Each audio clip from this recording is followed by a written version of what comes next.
Linus Ullmark was named the second star of the week by the NHL on Monday, and he's been very good for quite a while here in black and gold.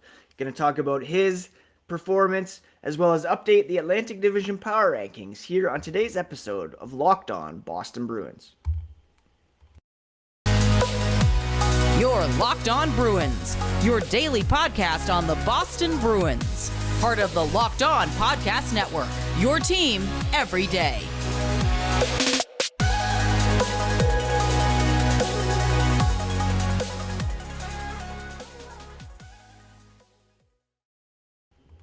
What is up, Bruins fans, and welcome back to the Locked On Boston Bruins podcast. I'm your host, Ian McLaren, and this is a daily show where we discuss all things Spoked B. Today is Tuesday, November 15th, and I want to thank you so much for making Locked On Bruins part of your day every single day. The podcast is free and available on your favorite podcast app as well as on YouTube, so please do hit that subscribe button so that you never miss a thing. Quick reminder that if you're on Twitter and Instagram, you can find the podcast at Locked NHL Bruins. You can also find me, my dad jokes, and hockey tweets at Ian C. McLaren. Last time I checked, Twitter still working, still a thing. So please do follow over there as well. I am a lifelong Bruins fan. I've been covering this team for various outlets for about 17 years. Worked 5 years full-time as a hockey writer for The Score. And I'm excited to talk Bruins hockey here with you once more today. The Bruins were off on Monday after playing back-to-back games over the weekend, both wins, of course. Instrumental in the win on Sunday was Linus Ullmark, who was named the second star of the week by the NHL on Monday. He played 3 games last week, stopped 86 of the 90 shots he faced, posting a .956 save percentage and a 1.34 goals against average. So far this season, he's posted a record of 11-1 with a 1.96 goals against average, which is second in the NHL, a .936 save percentage, which is third among goalies who have started 5 or more games, and his 11 wins put him first in the NHL. And Ullmark has been very good for quite some time here as a member of the Boston Bruins. He signed that $5 million contract with the Bruins last offseason. A lot of people were questioning why invest in this guy when you have Jeremy Swayman in the mix. Dan Vladar was still around. Tuukka Rask was attempting to make a comeback from that hip surgery. Since December 1st of last year, let's just kick it back to November 15th, which is where we are right now. Since November 15th, Linus Ullmark is among the league leaders in wins. He has 34 wins over the past calendar year. UC Saros, Sergei Bobrovsky, Jake Ottinger, Darcy Kemper, Igor Shesterkin, Andrei Vasilevsky, Jacob Markstrom have more wins. When it comes to save percentage,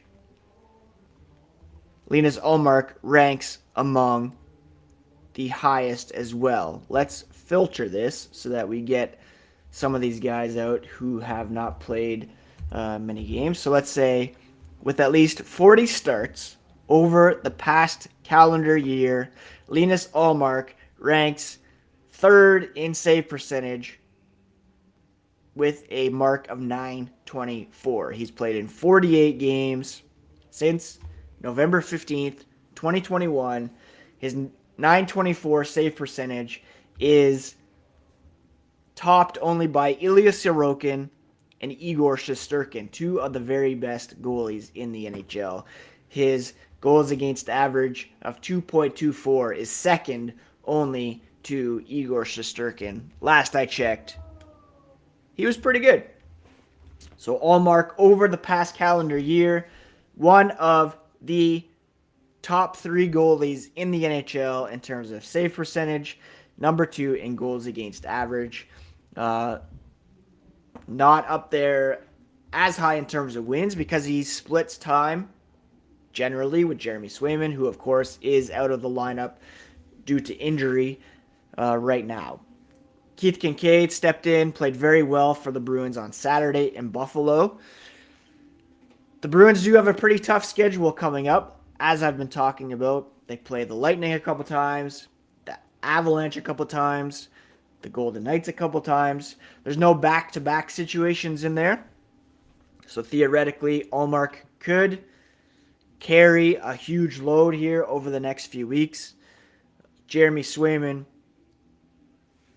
of course, was being counted on to spot start at the very least here, or perhaps carry an equal load with Ullmark this season as he did last year. Very clear right now that Ullmark is your number one option, even when Swayman is healthy. But eventually you're going to want to give him some rest in order to keep him fresh for when the games matter most. Yes, this stretch coming up is tough. It'll be some good measuring stick games for the Bruins, but nothing is won or lost, really, at the end of November and early December. You want Linus Ullmark to be at his best in April, May, June, for sure. So huge congratulations to Linus Ullmark. A lot of people owe him an apology for getting on him early last season, questioning that deal by Don Sweeney. Again, it took some time to get used to the new system, city, teammates, locker room, trainers, everything. But I thought he could be a very good Bruins goalie after posting a .916 save percentage in the previous 2 seasons with Buffalo, who was not a very good team during those years. And, well, I don't expect him to maintain a .936 save percentage over the course of a full regular season. It's at .924 over the past calendar year from November 15th, 2021 until today. And that is, among the best in the NHL. So you have to give him full credit for his performance in black and gold. Coming up, we're going to update the Atlantic Division power rankings. First, this episode is brought to you by BetOnline. BetOnline is your number one source for sports betting info, stats, news, and analysis. You can get the latest odds and trends for every professional and amateur league out there, from football to hockey, basketball, soccer, and esports. They've got it all at BetOnline. They're the fastest and easiest way to get your betting fix. Head to their website today. Use your mobile device to learn more at BetOnline, where the game starts. Thank you so much again for making Locked On Boston Bruins part of your day. Check out the Locked On Sports Today podcast next. From the games that matter to the biggest stories in sports, you can go beyond the scoreboard and behind the scenes with local experts and insights that only Locked On can provide. Locked On Sports Today, available on YouTube and wherever you get podcasts. Now let's update the Atlantic Division power rankings. Locked On hosts around the NHL typically had voted each week on power rankings around the NHL. This week, and last week as well, we started doing it division by division. And so you'll get an insight into how I voted this week. Spoiler alert, the Bruins, number one in the Atlantic with a 9-point lead atop the standings. And their goal differential wildly above the opposition as well. Let's start at the bottom, however, where the Ottawa Senators continue to languish. You know, a lot of people were expecting them to be a lot better this season, to narrow the gap in the playoff race. They loaded up front, adding Claude Giroux, Alex DeBrincat. However, there were still some questions on defense in front of their goaltending tandem of Anton Forsberg and Cam Talbot. Right now, they're 5-9-1 through 15 games, 11 points, and a -2 goal differential.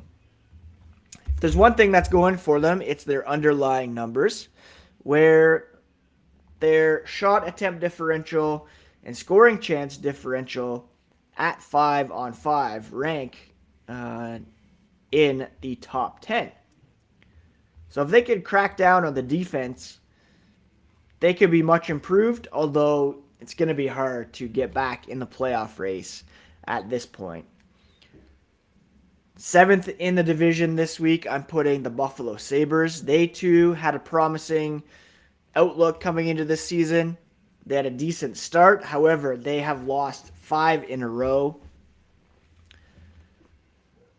The only positive here is that they have the division's second best goal differential. It's only +3.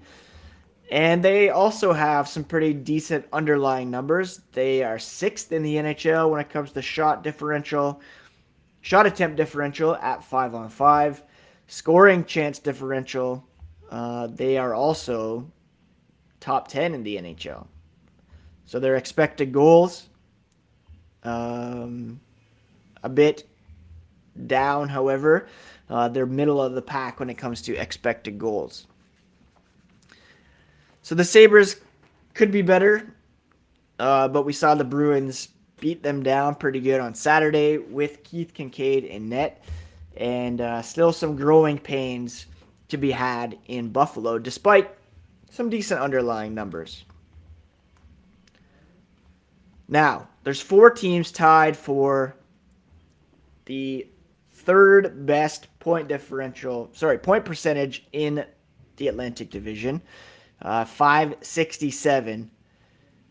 The Detroit Red Wings, Montreal Canadiens, Florida Panthers, Tampa Bay Lightning. How are we going to separate them? Well, I'm going to give Detroit the negative benefit of the doubt. Does that even make sense? No, not really. But I'm putting them in 6th at the moment because they have the division's worst goal differential at -6.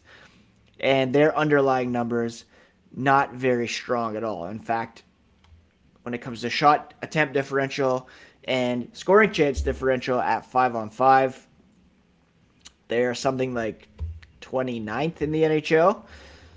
They've had some injury issues. Tyler Bertuzzi expected to be back tonight, I believe. They're still without Robbie Fabry, Philip Zadina. Moritz Seider's taken a bit of a step back in his sophomore slump. They're getting goaltending only from one of their pairing of Ville Husso and Alex Nedeljkovic. So with all the hope of taking a step forward in Detroit this season, just not happening quite yet. In 5th place, I'm putting the Montreal Canadiens. They've won 3 in a row. 8-6-1 through 15 games. They're on the minus part of the goal differential ledger as well at -1.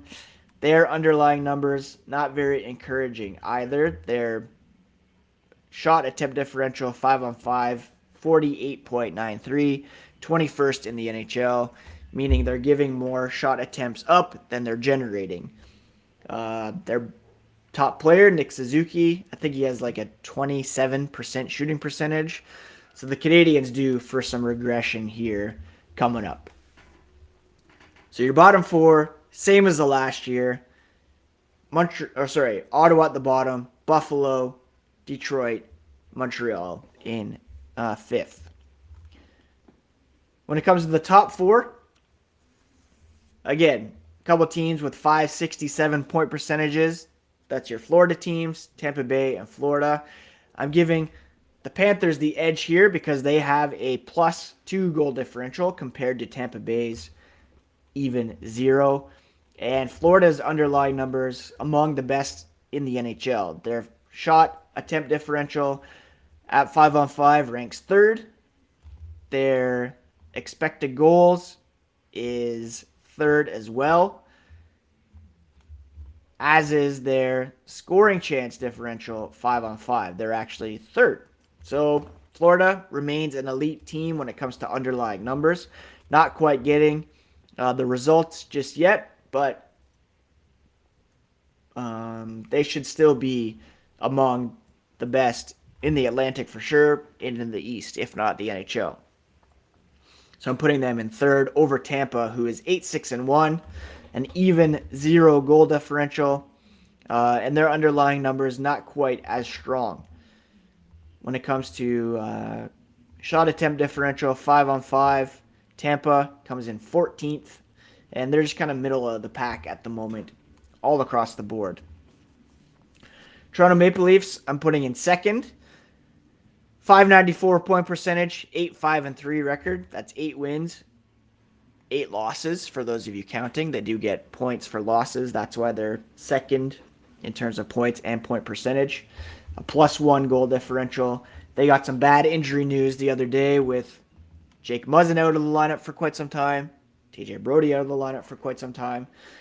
So they still without their top goaltenders as well, although Matt Murray, I believe, will be in the net.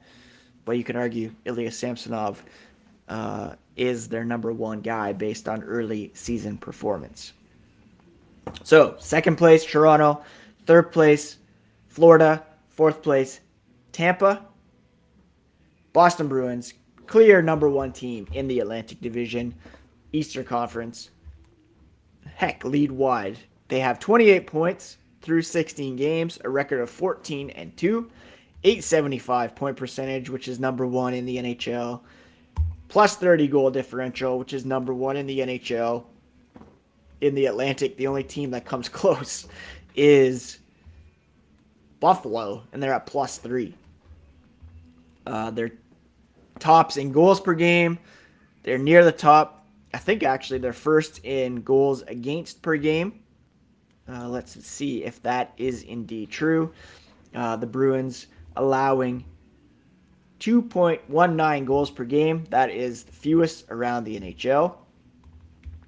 Their underlying numbers also pretty decent. Right now they are 12th in the NHL in shot attempt differential. Expected goals, the Bruins are 10th in the NHL. Their PDO is a bit high at the moment, which means, again, that's adding up their their shooting percentage, save percentage at 5-on-5. It's 1.029. The theory is that, most teams will level out around an even 100. You're adding up shooting percentage, save percentage. Boston's save percentage right now, 5-on-5, is third in the NHL. So with Linus Ullmark playing so well, but likely to take a dip here when it comes to overall performance. The Bruins shooting percentage right now ranks second in the NHL as well at 5-on-5, which was not at all the case this time last year. It was around bottom of the NHL. So again, like I said yesterday, we could expect some regression coming up. Doesn't mean the Bruins bubble has burst. It's just kind of expected regression. You're not going to get a 10% shooting percentage at 5-on-5 all season long. You're not going to get 933 save percentage 5-on-5 all season long. Bruins probably will have a few losses coming up here. It's not the end of the world. It's expected, and it's a long season. It's a sprint. A marathon, not a sprint. So do not overreact when this happens, is all I'm saying. They've had a great start. Bank some points. Play well over the next few weeks. The Bruins, there's very good reason to believe this team is legit. It's not just a good start, and they're clearly the class of the Atlantic at the moment. Gonna tell a quick, great Patrice Bergeron story to wrap up the podcast here in a moment. But first, this episode is brought to you by SimpliSafe. If you've thought about securing your home with home security, but have been putting it off, you'll want to listen up. Right now, Locked On Bruins listeners can order the #1 rated SimpliSafe home security system for 50% off. It's their biggest offer of the year, and you don't want to miss it. SimpliSafe was named the best home security system of 2022 by U.S. News and World Report, third year in a row. And in an emergency, their 24/7 professional monitoring agents use Fast Protect technology exclusively from SimpliSafe to capture critical evidence and verify the threat is real, so you get priority police response. Don't miss your chance to save big on the only security system I recommend. Get 50% off any new SimpliSafe system at simplisafe.com/lockedonnhl today. It's their biggest discount of the year, so don't wait. simplisafe.com/lockedonnhl. There's no safe like SimpliSafe. All right, some good news in your feeds here this morning, as there was a great moment captured Saturday in Buffalo. Full credit to Tankrat. What's the Peter Tankrat on Twitter, who captured the moment that went viral. It was Patrice Bergeron catching Tage Thompson's ear and giving him a stick tap, saying something. A lot of people thought it was, Bergeron just encouraging him, saying congrats on breaking out, taking off. But it was reported in Buffalo by the Buffalo News by Lance Lukowski exactly what was said here, and it had to do with Lance Lisowski. I think I'm saying that right. And it had to do with Tage Thompson's wife, who underwent a procedure to remove cancer from her leg, I believe. So there was this viral moment where Bergeron gave him a stick tap, greeted him at center ice, shared a few words. It was Hockey Fights Cancer Night in Buffalo, and Bergeron was inquiring about Thompson's wife, Rachel, asking how she was doing after she had a cancerous mass removed from her right leg in January of 2019. Thompson said it was big. Obviously, he didn't have to say anything. He kind of went out of his way to check on her, ask how she's doing. Just kind of the guy that he is, a genuine guy who cares about other people. Bergeron got a positive update from Thompson. Thompson's wife is doing well and has been cancer-free, and she won't need a scan until the summer of 2023. Now, the two share a connection beyond playing in the same division. Bergeron, when he was a 19-year-old, played with Tage Thompson's father, Brent, in Providence.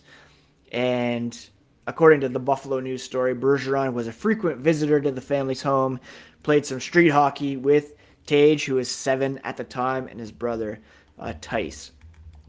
So a great story there. Would have been a great story if even Bergeron had taken some time in the game to say, hey, Tage, congrats. Cool to see you succeeding in the NHL. But it was Hockey Fights Cancer Night. He went out of his way to inquire about his wife. And full credit to Lance Lisowski of the Buffalo News for getting that scoop there. And awesome to see that Tage's wife, Rachel, is doing well here. Obviously a story that hits close to home here for the McLarens, as my wife had a cancer battle almost 5 years ago now. In fact, coming up on 5 years since the end of her treatment. Milestone birthday coming up in March. So we're heading to Jamaica on the All-Star break. this year. Just so happens to have worked out that way. So very much looking forward to that. Anyways, another reminder that Patrice Bergeron is indeed the best. Bruins will be back at practice today in advance of Thursday's game against the Philadelphia Flyers. Tomorrow on the podcast, maybe we'll answer some mailbag questions and bring you all the latest on the Boston Bruins here on the Locked On Boston Bruins podcast, part of the Locked On Podcast Network, your favorite team every single day. Take care, friends.